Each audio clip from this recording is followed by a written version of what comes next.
Foreign Policy Hour, which is a sort of overview of Canadian foreign policy developments in the week, in this case, 2 weeks.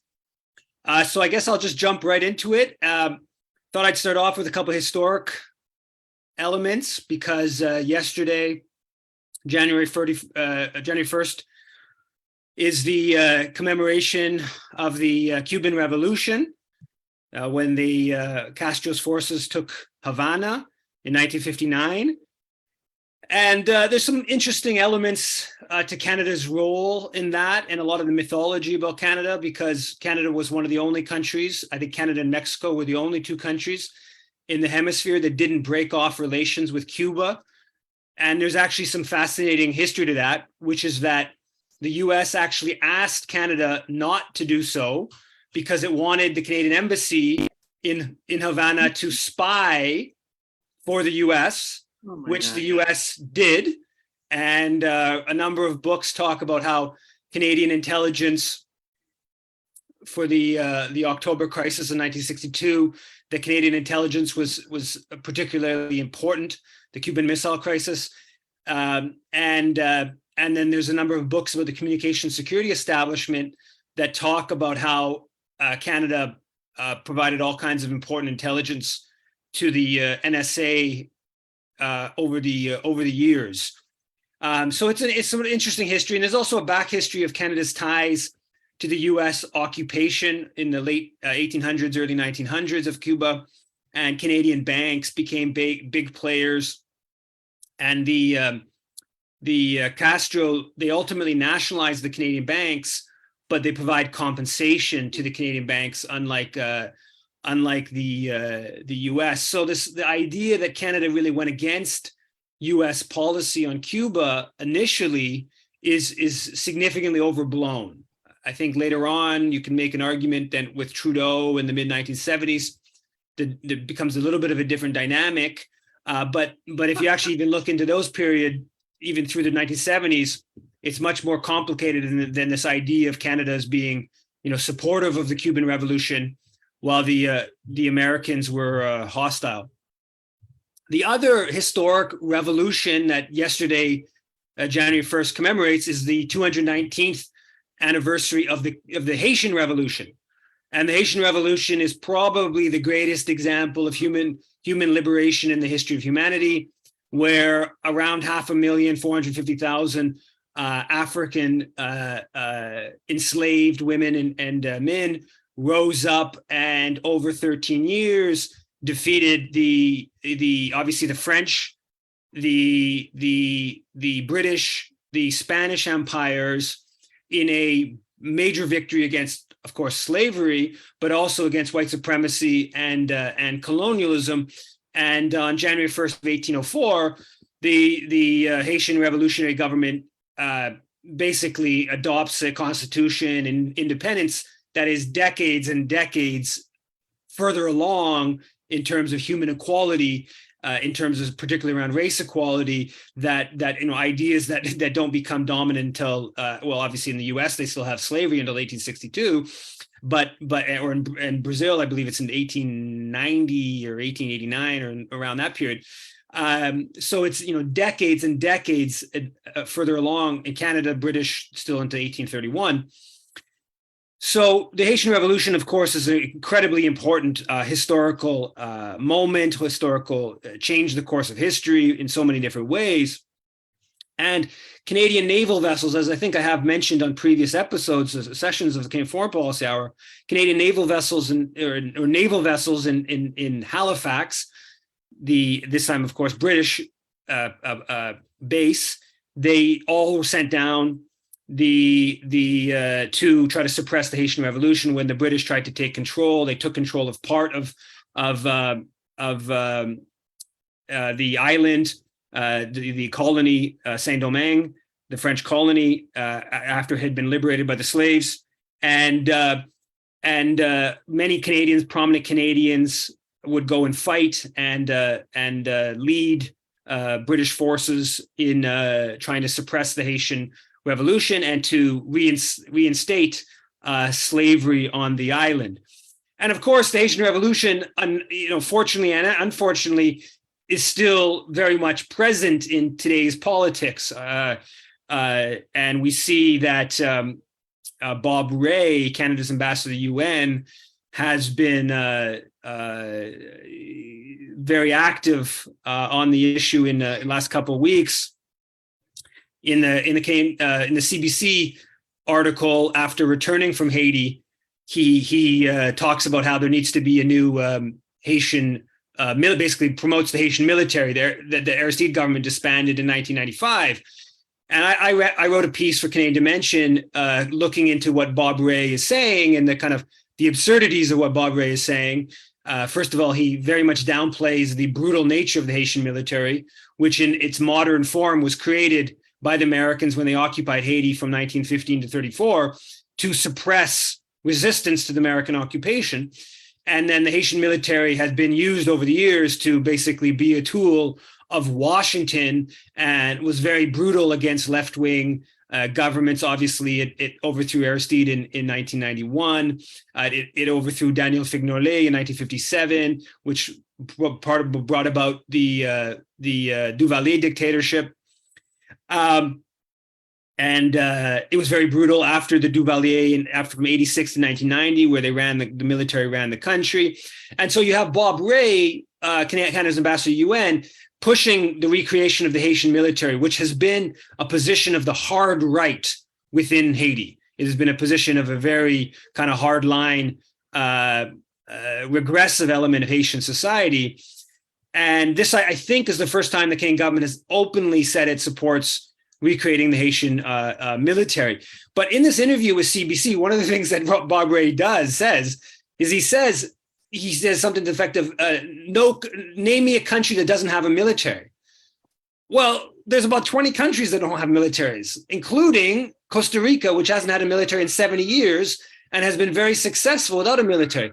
Panama, same thing. Iceland. And then there's about 15 or 17 or so small Caribbean and South Pacific island countries that don't have military. So Bob Rae is just making a total fool of himself, both in his understanding of Haitian history around the military and in his understanding about, not having militaries more generally.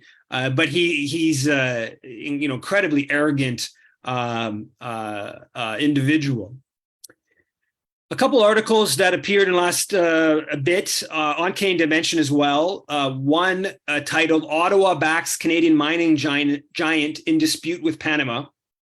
And it's a big dispute between the Panamanian government and First Quantum, Vancouver-based company. A huge project in Panama. I think the biggest private employer in the country, and it's been basically shut down by the Panamanian government over the question of royalty payments. But alongside that has been significant, and this is what the article delves into, it's a good overview of, there's been significant community opposition to the mine. And unsurprisingly, the Canadian trade minister came out and said she's been in touch with Panamanian officials around the negotiations with First Quantum. And so the Canadian diplomatic apparatus, once again, providing support for a controversial Canadian mining company. Another article on Canadian Dimension that people might want to take a look at is titled "Racialized Are Prime Targets of Pro-Israel Attacks, and It's Deliberate," by Larry Haven from Independent Jewish Voices out in Halifax. And basically what he points out, he shows, is that the Israel lobby, the primary victims of the smear campaigns by the Israel lobby, are non-white political actors and those who say things in favor of Palestinians. And he goes through the whole list of them, so it becomes a kind of a tool of basically of racism. Sometimes it's very much intertwined with promoting Islamophobia.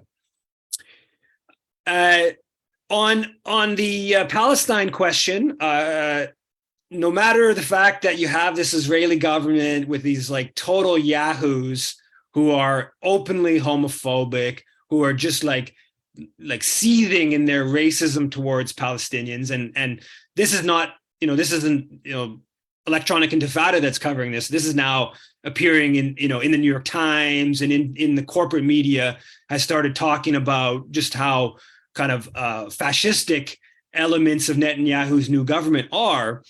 Amidst that, you have obviously a few weeks ago, about a month ago, I think maybe now, Trudeau congratulating Netanyahu on his victory. But then 2 days ago, I believe it was, Melanie Joly congratulated the new Israeli foreign minister and says they looks forward to working with, I believe his name's Cohen, and Canadians for Justice and Peace in the Middle East points out that the new foreign minister has said that those who view themselves as Palestinian, referring to Palestinians who are citizens of Israel, like the 20% of Palestinians who weren't ethnically cleansed in 1947-48, those who view themselves as Palestinian, he says, should move to Gaza on a one-way ticket.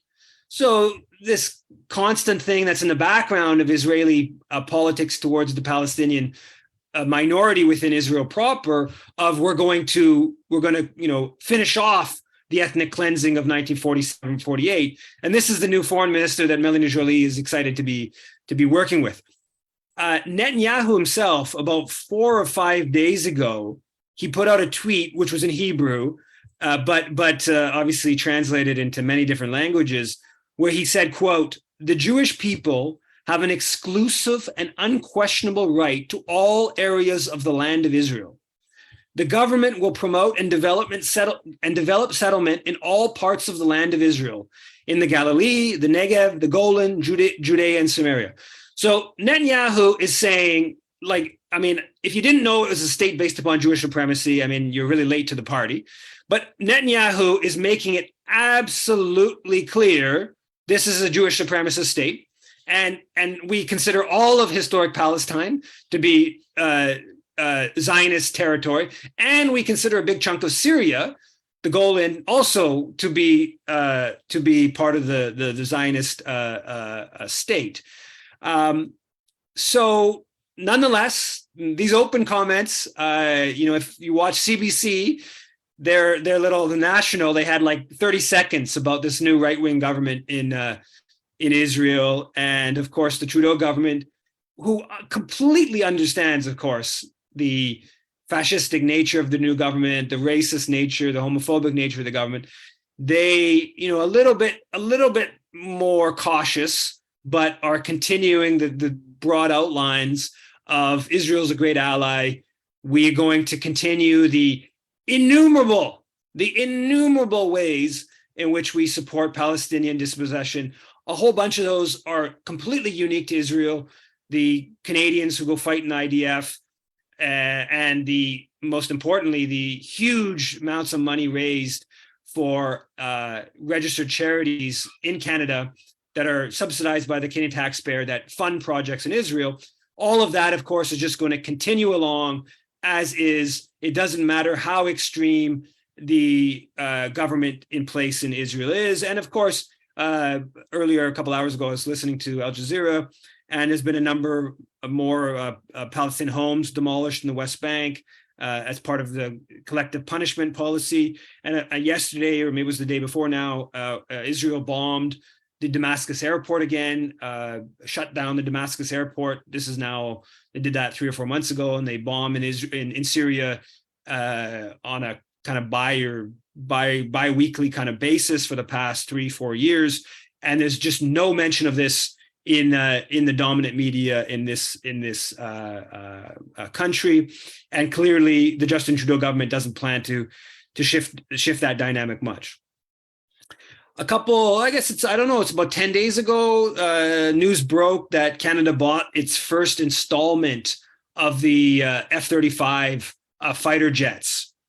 And what was reported that they spent $7 billion to acquire 16 of these fighter jets.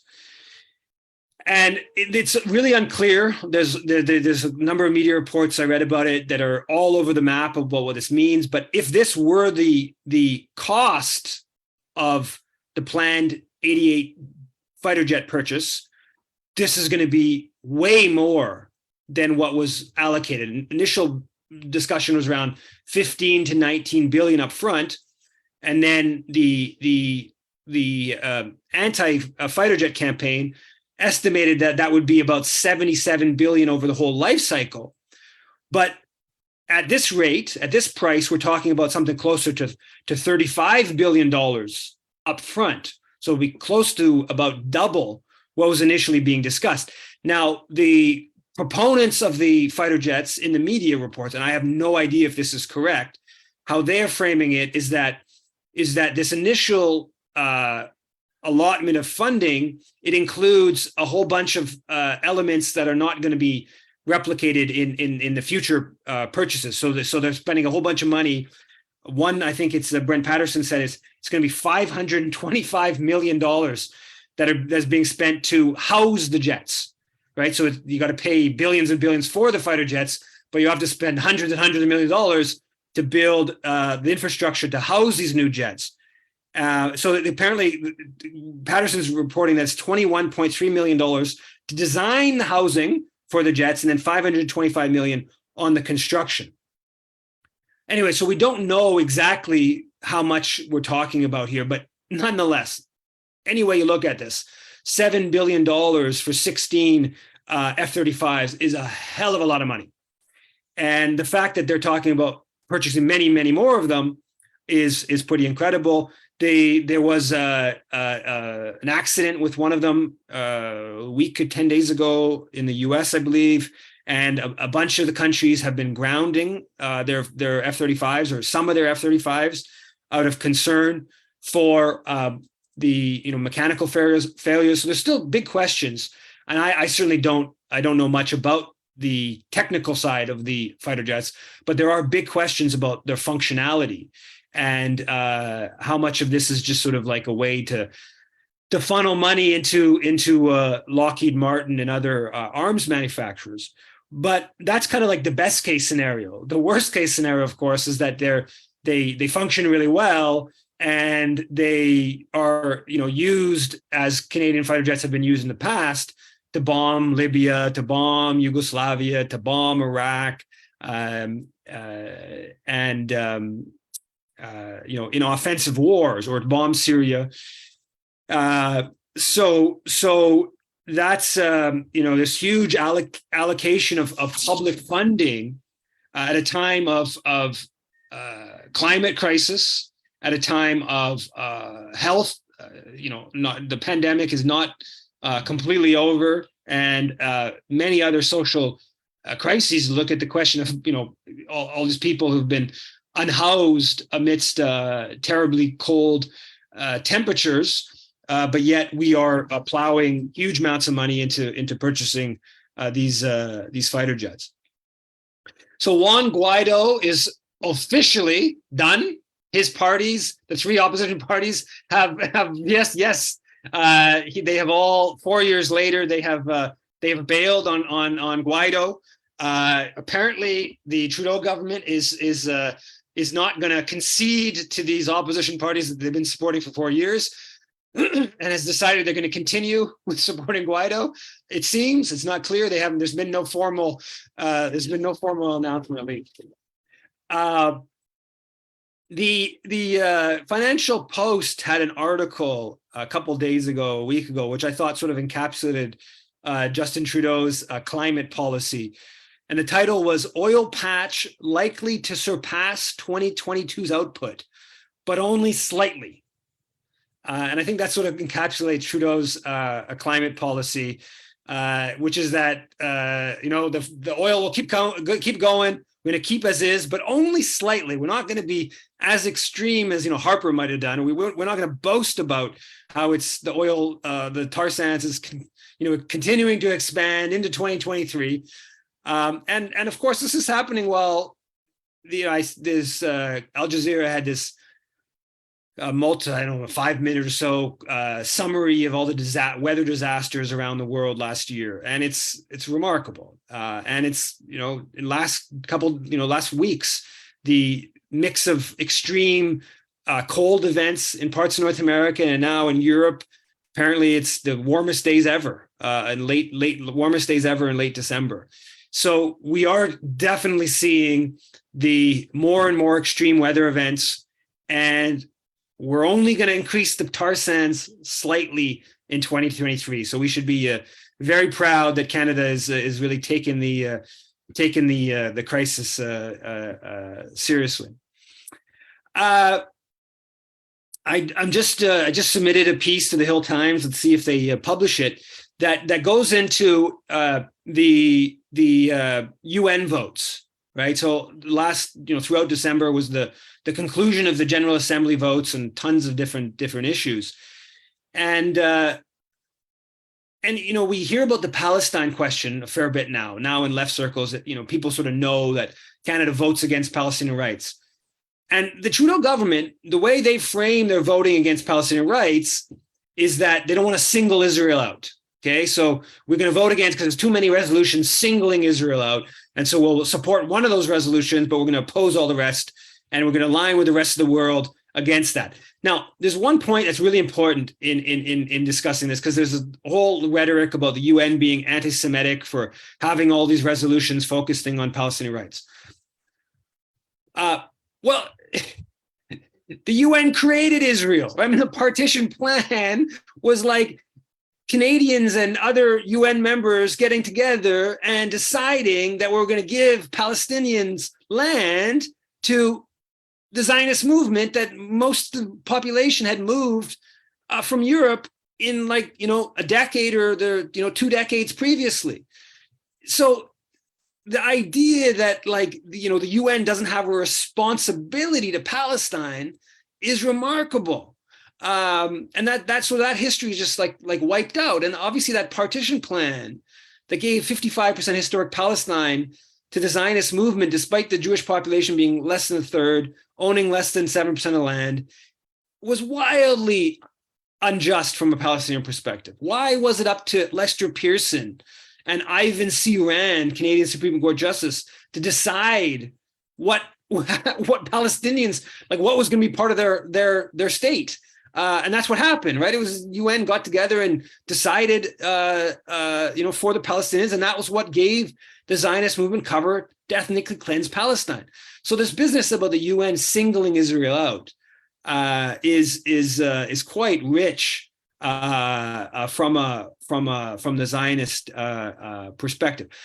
Nevertheless, the Trudeau government not only does it not want to single Israel out, it doesn't want to single neo-Nazism out. It doesn't want to single global inequity out. It doesn't want to single nuclear weapons out, because they vote against all these resolutions, right? They vote against a resolution back from most of the world about neo-Nazism. They vote against multiple resolutions on global, the one called Towards a New International Economic Order, which is about capital flows from the global south, indebtedness in the global south, the whole sort of IMF structural adjustment kind of stuff. They vote against that. They vote against a whole series of resolutions on nuclear weapons, including, I believe it was on December 7th, they voted against a resolution upholding the Treaty on the Prohibition of Nuclear Weapons that was backed by 115 countries. I believe it was 43 that opposed it, and Canada being one of those 43, mostly NATO countries. So if you look at Canada's record at the General Assembly resolutions, and these are really they're mostly just symbolic. So the Trudeau government can't even, a government that's very much into sort of symbolism and lack of substance, it can't even vote for these symbolic resolutions for a more just and less dangerous world. But the reality is that's the history, right? If you look at, Canada on nuclear weapons, since voting against the 1948 resolution calling on the abolition of nuclear weapons, Canada has basically opposed all General Assembly resolutions calling for any sort of immediate action to get rid of nuclear weapons. On the question of colonialism, right? If you go back and you look at it, it's unbelievable how many resolutions on decolonization resolutions, be it the French control over Morocco and Tunisia, the one in winter 1973, Canada opposed a resolution that challenged Portugal's claim to represent Angola, Mozambique, and Guinea-Bissau at the UN. 94 countries voted for it, 14 against, 21 abstentions. Canada was one of the 14 against. So this history, this isn't just start with Harper or Trudeau. It's not something recent. There's a long history at the UN as a very obvious example, symbolically important example of Canada voting against resolutions that are basically make the world, very slightly, but make the world a slightly better place. And Canada aligning with NATO, aligning with Washington, aligning with the leading capitalist G7 countries, aligning with white supremacy, et cetera, et cetera. So that's a whole part of Canadian foreign policy history that doesn't get enough attention. Now, I'm just working on a piece that I'm kind of basically framing that a principle of Canadian foreign policy, something close to a principle. I don't really think there are any principles in Canadian foreign policy. If there are any, there's two, which is one that Canada supports empire and supports Canadian corporate interests. But to the extent that there's principles of Canadian foreign policy, a little bit tongue-in-cheek, the principle is to go against the golden rule, right? We're at a time, most religions have some element of do unto others as you would have them do unto you. And Canada's foreign policy, in to a certain extent, is based upon do unto others as you would not have them do unto you, right? What got me thinking about this was I've referenced the golden rule in a few books, framing it more from a sort of positive of like, this is what we should do in the world. I hadn't really thought through that much of it from the other direction. This is actually what we do in the world. But what got me thinking about it was Michel Martelly. So Michel Martelly, who was the former president of Haiti that we just sanctioned a few weeks ago. So now he can't come to Canada, and is that whatever any assets he may have in Canada, they can't, they're seized. This is really like, so he was effectively made persona non grata by Canada back in 2019 when he was blocked from performing in Montreal after Solidarité Québec Haïti raised the issue, and then the mayor of Montreal basically said the federal government should intervene. And it was mostly on the grounds that he's this like wildly misogynistic, all these like rape apologist, all kinds of like horrible things towards women, just incredibly vulgar. He's this former musician that got on stage and gets naked on stage. I believe he's like peed on audience members, and just like really like sort of vulgar kind of individual. And it's sort of like the kind of liberal Canadian was like, no, we don't want this guy in Canada. We totally reject this type of ideology or antics or whatever you want to call it. But we imposed him on Haiti in 2010. Right? Hillary Clinton and Lawrence Cannon, Canada's foreign minister, basically imposed him to make them president of Haiti in 2010. And so even while we've sanctioned him, it's his ally, Ariel Henry, that we're supporting as the leader of Haiti. It's the PHTK political party that Martelly founded that we are supporting in Haiti. So it really is this, we don't want this, like, we reject this guy's ideology and antics coming into Canada. Don't like pollute our concert space with this guy's antics, but he can lead Haiti. That's, he's perfect candidate to lead Haiti. And then you start going through it like more generally. You look at Trudeau, right? Trudeau talks about the far right. He was really into it before the 2019 election. That was one of his big themes, to talk about the far right. He was trying to like link the conservatives to Donald Trump, and so reject the far right. Well, what was one of Trudeau's first international visits? He goes to Ukraine, and he meets with Andrei Parubi, who is the Ukrainian parliament speaker, who has this background with the far right, who praised Hitler, right?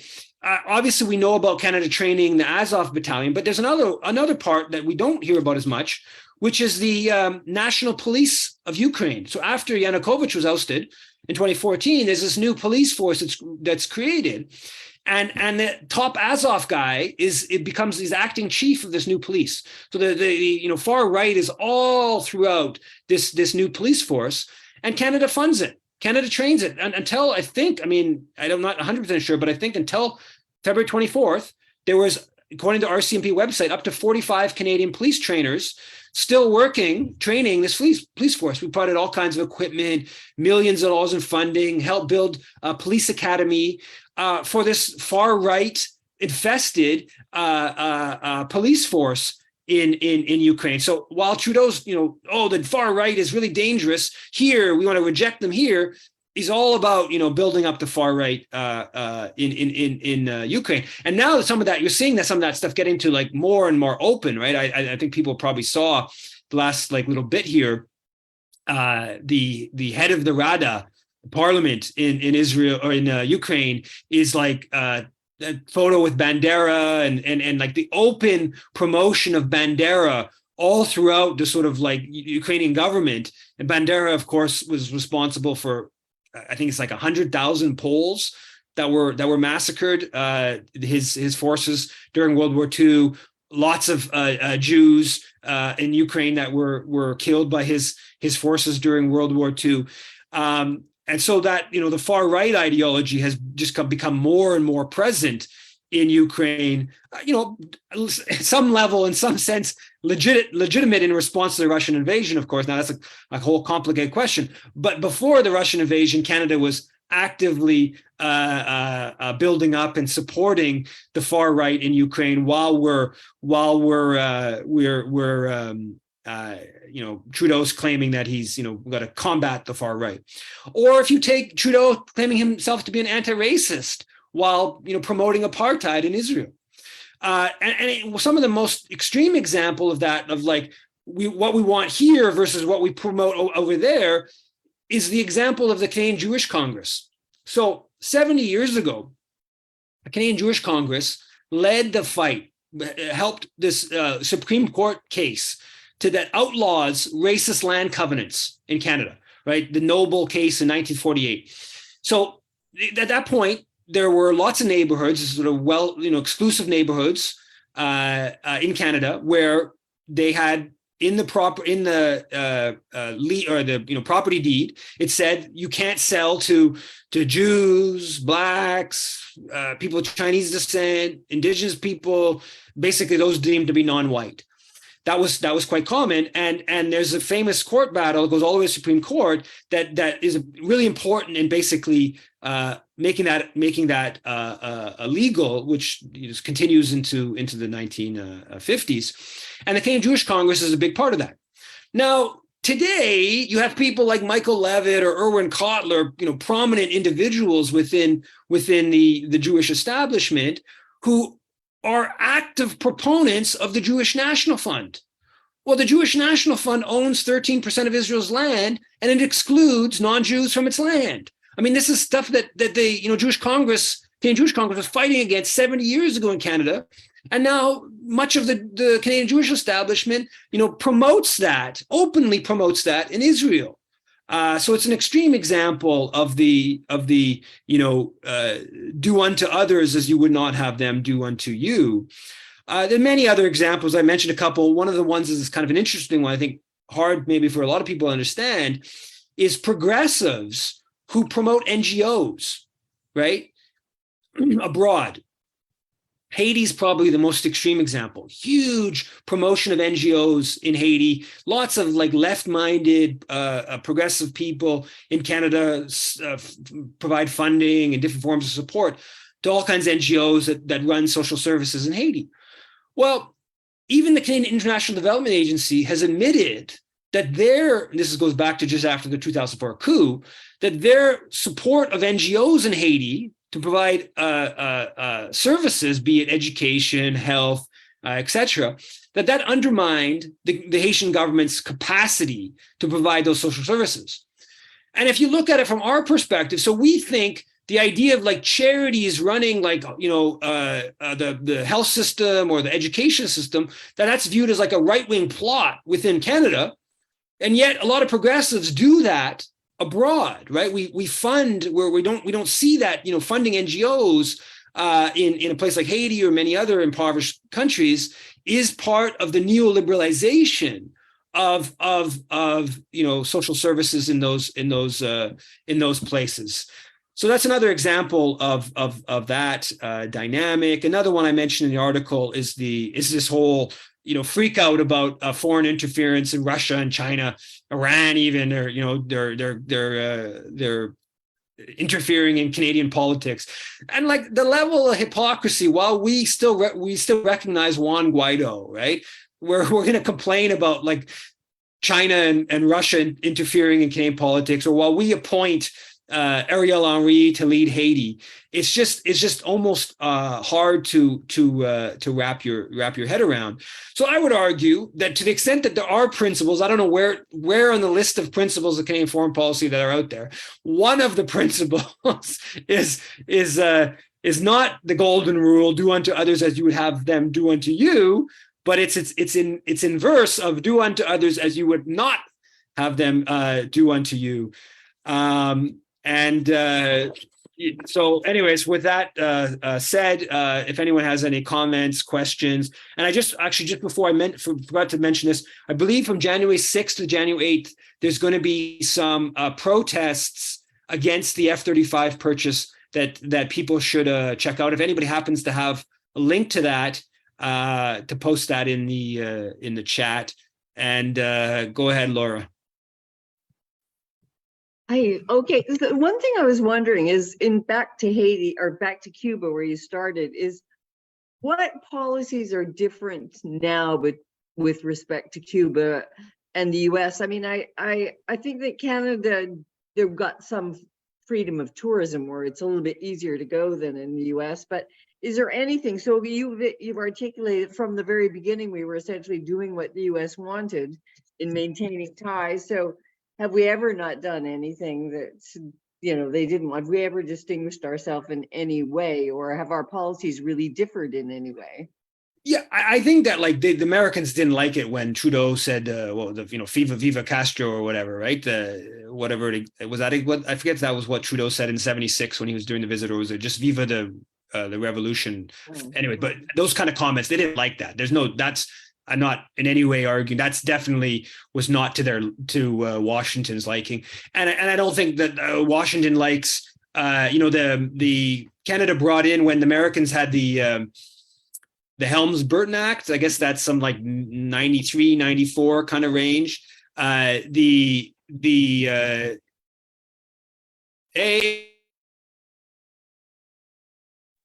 Sorry, I had some kids knocking on the door. The Canadian government brought in legislation around Canadian companies and like basically protecting Canadian companies from being targeted by the U.S. sanctions. And it's the nickel company, the big one. That's the most well-known Canadian company. It also had big operations in what's the big, anyway, I forget the name of the big nickel company's major operations in Cuba, and close relations with the Cuban government, and the Canadian executives can't fly over US airspace because the Americans would like try to snatch them and stuff like that. So there's and I don't think they like the tourism. I don't think they like whatever it is, 1 million Canadians going down there, and there clearly has developed cultural relations between Canada and Cuba that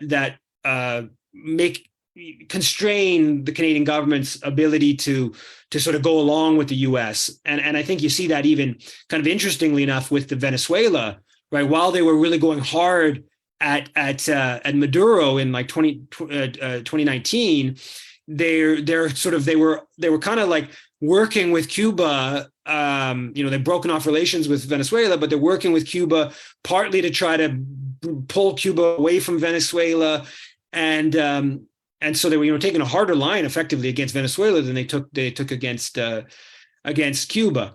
But I think that the point I want that's essential to understand is that at the initial moment of the U.S. put pressure on pretty much every country in the hemisphere to break relations with Cuba. to try to isolate Cuba. They didn't put that same pressure on Canada for strategic, for completely imperialistic reasons of like we need your breaking relations is less important than your intelligence provision. How important that was to understanding Canadian relations with Cuba, over the next 60 years. I'm not saying it was the only factor in that, but in the immediate moment, it was central, and I think it continued to be significant, maybe not central, over the subsequent decades. Clearly, Canadian policy towards Cuba today, or over the past decades, has been better than U.S. policy towards Cuba. I don't want to in any way suggest otherwise, but it's much less benevolent or a sort of stick your finger in Washington's eye than has been portrayed by a lot of the sort of like Canadian nationalist mythologizers out there. Go. I'm not sure if I see correctly. Does Laura have your? Well, I had a follow-up question, but Okay, if there's anyone else who has a question, I just don't see any hands up. Go ahead, Okay. Laura. Well, I just want to know, in all the work you've done on the history of Canadian foreign policy, is there a particular era that stands out, or a particular leader who stands out in a particular era for having, a less horrible, I'm not going to say progressive, but just less horrible foreign policy? Yeah, and I think that is absolutely the way to frame it. I think we have to be, that's marginalizing, but that is the correct way to frame it. Is that less horrible, less bad, and that's also like the practical reality of what we can hope for in the short to medium term. Also, I think if there is, it's Pierre Trudeau. And if you look at like on Palestine, the voting record starts breaking away from the extreme of Pearson and predecessor. Pierre Trudeau actually does come to office questioning NATO, like not even like openly questioning NATO. It gets put in the bag really quickly, but he does like raise. It's the thing that takes Lester Pearson out of his retirement. The one thing that he's like going to not have anything. How dare you? He comes and he criticizes they have like a defense review. I think it ultimately is not published in 1970, but it begins soon after he takes office in 68. And Pearson has a bit of a freak out about the questioning NATO. So there are some on Cuba. I think Justin Trudeau or Pierre Trudeau was better on that. But then if you go look through it, you look at East Timor. Right, terrible stuff on East Timor and Indonesia's invasion. Pinochet, right, the coup in '73. South Africa. I mean, if you look at South Africa, Pierre Trudeau, he has that famous comment of like, well, if you're going to start targeting South Africa, what about Idi Amin's Uganda? And he's just like trying to justify how we need to just continue business as usual with South Africa. So it's exactly, I think Pierre Trudeau came at a time where there was a breakdown of, 2 decades of extreme pro-NATO, Cold War kind of thinking in official Canadian circles and more generally. And then there's this sort of like anti-war movement that, obviously is building, in the US against the Vietnam War, but also there's an element in Canada, and it's starting to like break down this sort of pro-US kind of outlook. And Pierre Trudeau tries to kind of like ride a bit of that kind of wave and throw some bones in that kind of direction. Doesn't, fundamentally change the policy, but and I think there's also, it also does get tied into sort of like, an element of capitalist Canada that's kind of always on a little bit on the fence of like, yeah, the US empire is really good to us. They, open up markets. They subjugate places around the world, and there's, profit-making opportunities that come from that. But there's also, maybe we want to do a bit more business with China, or maybe we want to do a bit more business with the Soviet Union. And so there's this sort of tensions within some elements, maybe the more liberal, progressive element of the capitalist class that doesn't want to, subordinate too much to the US empire. So, some of those kind of dynamics are also playing alongside, the left-wing kind of anti-war dynamic. I always felt he was a little bit more rhetoric than reality. He came to my university in the US when I was doing graduate studies. And I mean, he did this, he's very popular with some of the students. I was in a very kind of a left-wing thing with a lot of students from developing countries, from Southern countries.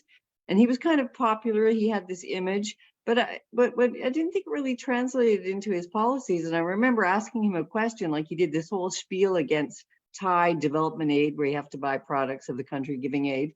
And I asked him, well, later privately, well, how could you say that when you were the prime minister who brought tied aid into Canada's development work? And he said, oh yeah, but we were so naive. I mean, I just thought, I mean, it was kind of hypocritical, but I just wonder how much of it was just his rhetoric and the image he had, as opposed to the reality of his policies being any more really progressive or, I think mostly rhetoric. It's mostly rhetoric, but within that, there are some, slight, like Lester Pearson was like a kind of fanatical pro war on, Vietnam and Southeast Asia politician. Like contrary to his myth, whatever, he was really quite like hardline pro-war. Trudeau started backing away rhetorically from those positions, which again, it's not. It matters a little bit, right?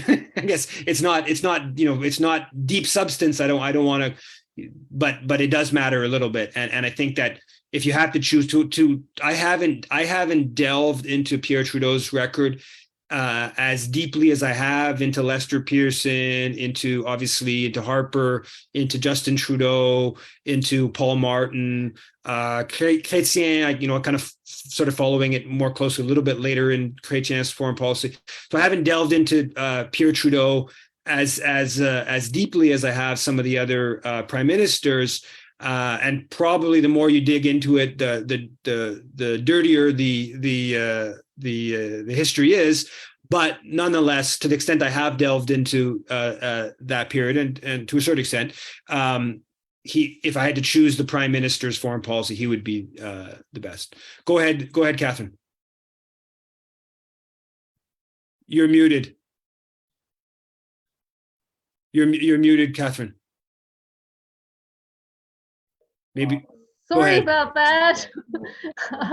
I was just wondering about your thoughts. I was reading Travis Ross's article about the US and the core group kind of shifting their support towards the Montana Accord group from Ariel Henry and PHTK and Haiti, and that he gave some examples of why that might actually make a military intervention more possible. And I was wondering what your thoughts are about that.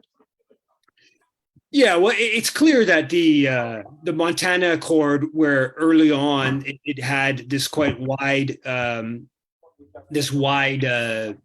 buy-in by different elements of Haitian civil society, that first of all, a number of groups have dropped out of it, like Famille Lavalas, Aristide's party dropped out, and some others, and that the sort of U.S. has co-opted it even more. I haven't followed like all the ins and outs of the the twists and turns, and I've seen that there's a new kind of like Manigat is part of this. And some of the business council, Manigat was the candidate against Michel Martelly back in 2010 elections. That she's part of this sort of new transition kind of initiative that they're kind of pushing. I don't know. To be honest, I clearly there's still a push for a foreign military intervention in Haiti. That is clear, but also it's clear that they're having trouble. The Russians aren't going along. The Chinese aren't going along like they either expected or hoped. And then it's not clear exactly what the Canadian government's. Bob Rae went back down to Haiti again, and clearly they're still cooking something, right? There's no doubt about that. But this is now 4 or 5 months of this process kind of like playing out, and the rationale that they initially gave for the military intervention was that, like, the oil, there's no gas in the country because the blockade of the oil depot and whatnot. Now that's of course no longer the case, and from what I can tell, sort of day-to-day life is back to much more of sort of functional in Port-au-Prince and most of the country. Yet they're still sort of pushing for this military intervention. It's not clear if this, Bob Rae starting to talk about the building up the Haitian military is sort of like an alternative. And I saw that Le Nouveliste was reporting that there's a big, a bunch of newly trained Haitian soldiers. So the size of the military is expanding. It's been a real fledgling force over since it was initially set up in 2013 and come with different phases of a defense ministry. But I don't know. I mean, clearly most of the Montana group seems to be, this is one of the things when you talk about, like, okay, so no foreign military intervention in Haiti. If you got rid of the BNU, the UN mission in Haiti, if you got rid of the core group, right? Those are some of the things that are kind of like talked about when we talk about imperialism in Haiti. But the reality is that even if you got rid of all those entities, Haiti is so penetrated, right? Civil society in Haiti is heavily dependent on Canadian US money. It's heavily dependent on other forms of support from the US and Canada. Politicians in Haiti are, very close to the US embassy, very close to the Canadian embassy. Just on a side on that. Okay, Le Nouveliste, the oldest paper in Haiti. Catherine, can you maybe mute? I think there's some bit of background noise. But the Le Nouveliste has two different front pages. They're year-end front pages. So one of them is like personalities of the year, and it's like maybe 10 people on the front page. Well, one of the personalities of the year, and this is like global. This is, I think Lionel Messi, the Argentina football player, is on there as well. It's like 10 like global figures. Well, one of the 10 people is Canada's ambassador in Haiti. Right? Like that's how like influential. And then they have this other front page just before New Year's, or actually it's like over the New Year's, like the 3-day period over the New Year's, the publication. And it's this like weird mix of like, it's kind of a complicated image when they're doing the soup, the Haitian, the soup Jumour, I think it's called, you have for Independence Day. It's like to celebrate independence. And so they're making the soup, and like one of the guys making the soup is Canada's ambassador on the front page. It's like, this is a guy that no one in Canada knows who Sébastien Carrière is. Sébastien Carrière could like walk at Global Affairs Canada, right? And no one at Global Affairs Canada would know who he is. But he's like on the front page of like the Haitian newspaper, like multiple times, which like Carrière on his Twitter account is like boasting about this, but it's not really something to be boasting about. It's really more that he's like a colonial like governor, right? Anyway, so the point being is that even if the most egregious examples of imperialism in Haiti, even if those end, the country is still so deeply dependent in so many, financially, the NGOs, the civil society, the business associations, just politically, it's perceived that you can't succeed without Washington or Ottawa's backing. So that has huge impacts on the internal politics of all the politicians who all want to get in, good favor, don't want to get too offside with the embassies, et cetera, et cetera. So Yeah, so I know that a lot of people are now framing. I don't think I actually read Travis's article that you're referring to, but I know a lot of people are talking about the Montana Accord as now the Americans and Canadians are sort of getting behind that increasingly because they see that as just a way to sort of, it's not going to change anything, and it might have a little bit better public relations than Ariel Henry, who now has sort of is becoming perceived quite negatively. Does anyone else have any comment or question? If not, it's almost 7:00. And I got a couple kids downstairs who are running around. Oh, Dan, go ahead, Dan. Maybe this final question. Go ahead, Dan. Hi, I was just curious. I did lose the connection for a bit, so maybe we've already talked about this. But I just learned that Bolsonaro left Brazil before the inauguration of the new fellow, whose just name escaped me, Lula. I was wondering what your comments on that. If you haven't even talked about it, then that's no, fine. I didn't. I tweeted about that earlier today. So Ben Norton has this tweet where he lists all the different leaders of Latin American countries that all attended Lula's inauguration. Right, a whole bunch of different leaders. I think the vice president of China also. Well, Trudeau's not there.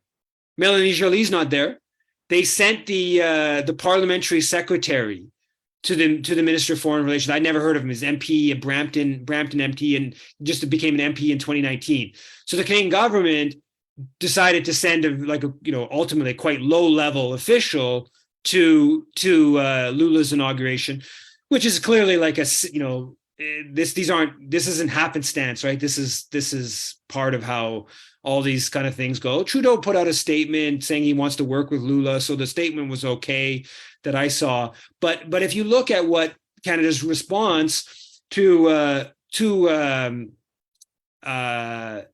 2016 to Dilma Rousseff being impeached in a really dubious process, which was all tied up with Lula being